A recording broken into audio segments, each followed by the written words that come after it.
નમસ્કાર મિત્રો, આજે આપણે વાત કરવાના છીએ 22 વર્ષની મહિલા કંડક્ટર સાથે બનેલી ઘટના। ભાવનગરના મુખ્ય બસ સ્ટેશન પર સવારના 10 વાગ્યાનો સમય હતો। સ્ટેશન પર ખૂબ ચહલપહલ હતી। મુસાફરો પોતાના સામાન સાથે ઉતાવળમાં દોડતા, કેટલાક પાનની દુકાન પરથી ચા સિગરેટ ખરીદતા, કેટલાક પોતાની ટિકિટ હાથમાં લઈને બસ તરફ દોડી રહ્યા હતા। આ ભીડ વચ્ચે એક 22 વર્ષની યુવતી નીતાબેન ઊભી હતી। આજે એને નોકરીનો બીજો જ દિવસ હતો। પાછલા મહિને પરીક્ષા આપી અને રોજગાર મેળાથી કંડક્ટર તરીકે પસંદગી થઈ। સાદી નીલી સાડી, ખંભા પર ઝોલો અને હાથમાં ટિકિટનો થેલો। એની આંખોમાં આત્મવિશ્વાસ ઝળહળતો હતો, પણ હૃદયમાં થોડી ગભરામણ હતી। પણ નીતા, તું કરી શકીશ। બધા પુરુષો વચ્ચે મહિલા કંડક્ટર બનવું સહેલું નથી, પણ તારે હિંમત નહીં હારવી, એમ પોતાને જ હિંમત આપતી એ બસ તરફ આગળ વધી। આજે એની ડ્યુટી ભાવનગરથી અમદાવાદ જતી બસમાં હતી। સામે ડ્રાઈવર, બાજુમાં હેલ્પર અને પાછળ મુસાફરો ધીમે ધીમે બેઠા। નીતાએ ઘડિયાળ જોયું। 10:30 વાગ્યા હતા। બસ ઉપડવાની હતી। બસ સ્ટોપ પરથી બસ ધીમે ધીમે બહાર નીકળી। નીતા પોતાના થેલામાંથી ટિકિટ કાપવા માટેની મશીન બહાર કાઢી। એક પછી એક મુસાફરો પાસે જઈને ટિકિટ પૂછતી રહી। ક્યાં જવું છે? 1 અમદાવાદ, 2 અમદાવાદ, એમ એક પછી એક ટિકિટ આપી રહી હતી। એ જ સમયે એક સફેદ વાળવાળા વૃદ્ધ ખૂણાની બેઠક પર બેઠેલા દેખાયા। સરળ કપડાં, પગમાં જૂના ચંપલ, હાથમાં ફાટેલો થેલો। એમ લાગતું હતું કે ઘણો ભાર પોતાના જીવનના ખંભા પર લઈ બેઠેલા હોય। નીતા આગળ વધી। દાદા, ક્યાં જવું છે?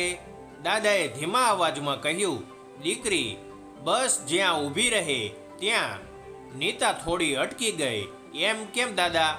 ચોક્કસ ક્યાં જવું છે તે કહો ને, હું ટિકિટ આપી દઉં। દાદાની આંખોમાં આંસુ આવી ગયા। દીકરી, હવે તો મારે ક્યાં જવું છે એ મારી પસંદગી રહી નથી। મારી જ દીકરીએ મને ઘરેથી કાઢી મૂક્યો છે।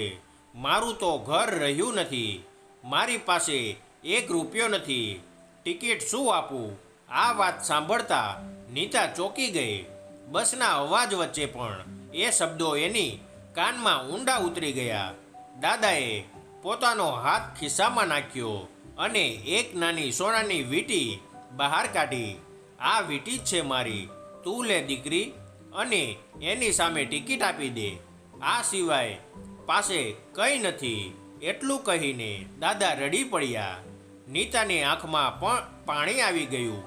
એક પળ માટે એને પોતાનો દાદા યાદ આવી ગયા।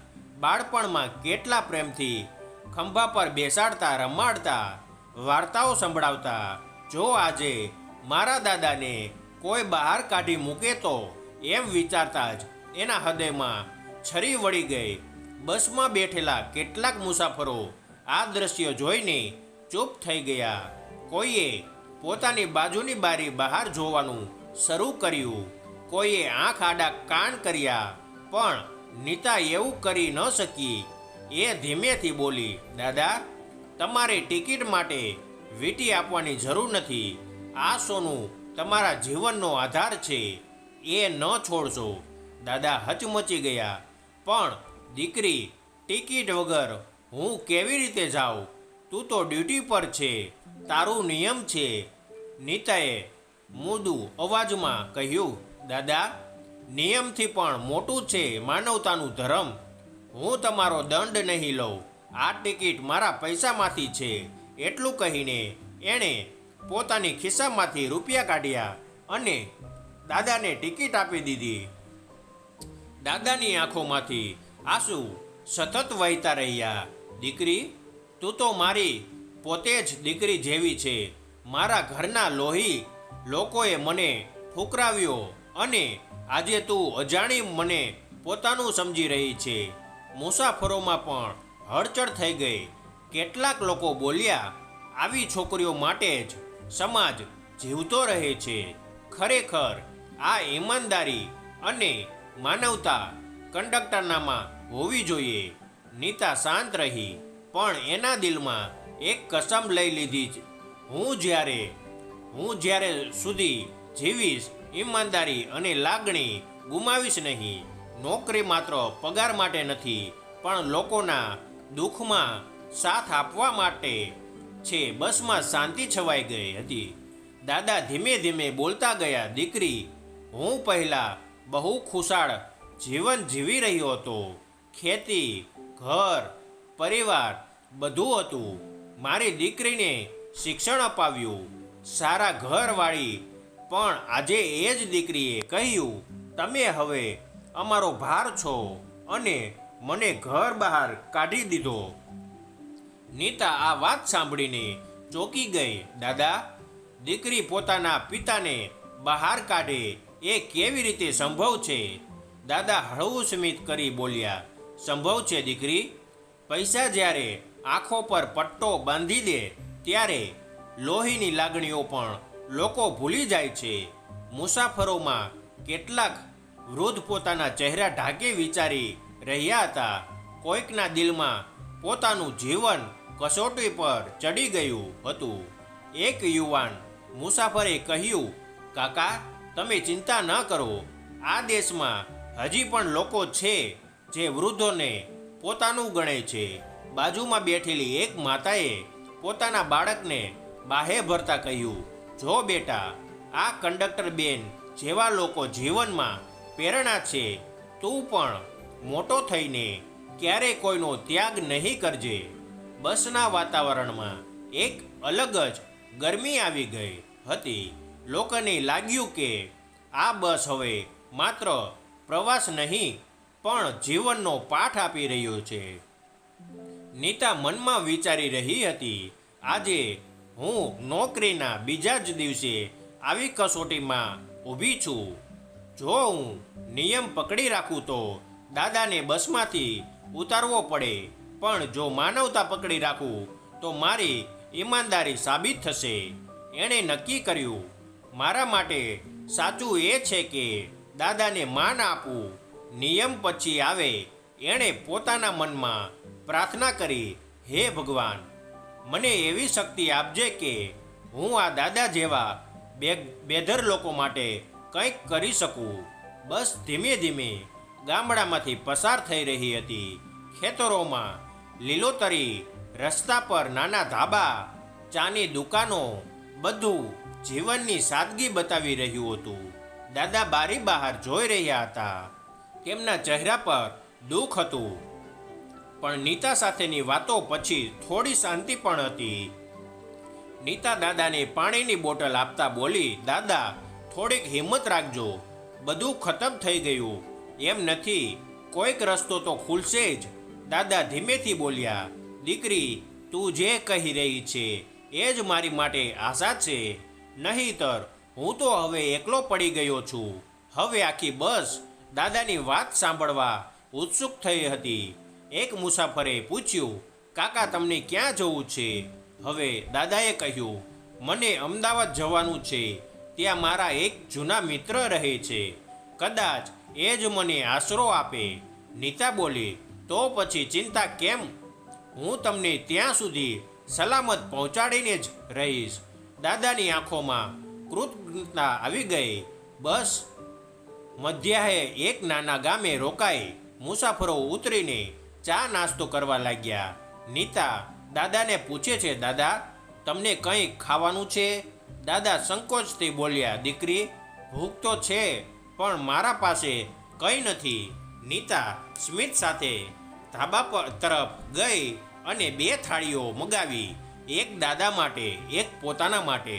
દાદાને થાળી આપતા બોલી, આજે તમે મારા મહેમાન છો. દાદાની આંખો ફરી ભીની થઈ ગઈ. દીકરી, તું મને પોતાની દીકરીની જેમ સંભાળે છે. તારા પિતા કેટલા નસીબદાર હશે કે તેમને તું જેવી દીકરી મળી. નીતા અંદરથી કંપી ગઈ, કારણ કે એણે પોતાના પિતાને બાળપણમાં ગુમાવ્યા હતા. એના હોઠ કાપ્યા, પણ એણે દાદાને કહેલું નથી. ચા પીતા પીતા બસમાં બેઠેલા કેટલાક મુસાફરો એકબીજાને કહેવા લાગ્યા, અરે આ કંડક્ટર બેનનું હૃદય તો સોનું છે. હા, આવી છોકરીઓ સમાજને જીવતા રાખે છે. એક મુસાફરે તો દાદાને થોડા રૂપિયા આપીને કહ્યું, કાકા આ મારી તરફથી. દાદા હાથ જોડીને બોલ્યા, ના, મને ભિક્ષા નથી જોઈએ, દીકરીનો સાથ પૂરતો છે. નીતાએ પણ કહ્યું, હા દાદા, કોઈ દાન નથી, આપણે માનવતા જીવી રહ્યા છીએ. બસ ફરીથી આગળ વધી. દાદા ધીમે ધીમે પોતાનું જીવન કહેતા ગયા. હું ગરીબ ખેડૂત હતો, પણ મહેનતથી જમીન ઊભી કરી પોતાની દીકરીને સારો અભ્યાસ અપાવ્યો. પણ લગ્ન પછી એના પતિએ એને શીખવાડી દીધું કે વૃદ્ધો ભાર હોય છે, અને એ જ શબ્દોમાં મને ત્યજી દીધો. મુસાફરો શાંતિથી સાંભળતા રહ્યા. નીતાને લાગ્યું, આજે માત્ર દાદા નહીં, પણ કેટલીય વૃદ્ધ આત્માઓ આ બસમાં સાથે સફર કરી રહ્યા છે. સાંજ પડતા બસ અમદાવાદની નજીક આવી. દાદાની આંખોમાં થોડીક ચમક દેખાઈ. દીકરી બસમાંથી ઉતર્યા પછી મને મારા મિત્રને ઘરે લઈ જઈ શકીશ. નીતા બોલી, અવશ્ય દાદા, હું તમારી સાથે છું. ડ્રાઈવર પણ સ્મિતથી બોલ્યો, કંડક્ટર બેન, તમારું મન તો બહુ મોટું છે. અમને ગર્વ છે કે તમે અમારી સાથે છો. બસ સ્ટેન્ડ પર ઉતર્યા પછી નીતા દાદાને લઈને એક નાની ગલીમાં પહોંચી. એક જૂનું ઘર, લાકડાનું દરવાજું. દાદાએ હળવે દરવાજો ખટખટાવ્યો. અંદરથી એક વૃદ્ધ માણસ બહાર આવ્યા. અરે રમેશભાઈ, તમે અહીં?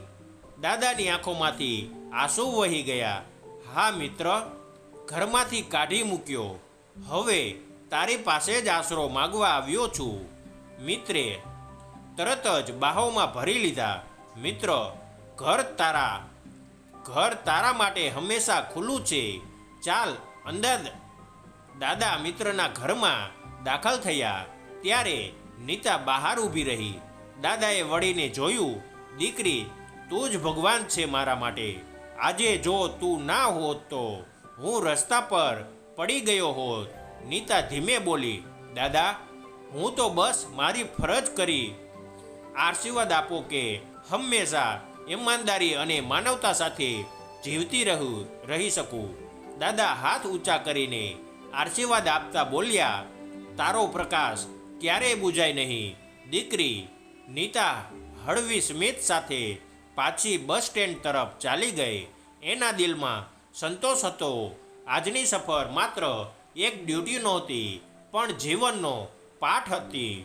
મિત્રો, આ વાર્તા જે છે એક કાલ્પનિક આપણે મૂકવામાં આવી છે. લેખક પીબી ભાલૈયા. આવા જ નવા જીવન ઉપયોગી, જીવનમાં કંઈક નવું શીખવા મળે, પ્રેરણા મળે, સત્યનો મેસેજ મળે એવા વિડીયો જોવા માટે અમારી ચેનલ સાથે બન્યા રહેજો. અને અમારી ચેનલ અંદર પહેલીવાર વિડીયો જોઈ રહ્યા હોય તો ચેનલને સબસ્ક્રાઈબ કરી દેજો, જેથી કરીને આવનારા વિડીયો આપણને જલ્દી મળી જાય. આપણે મળીશું એક નવા વિડીયો સાથે.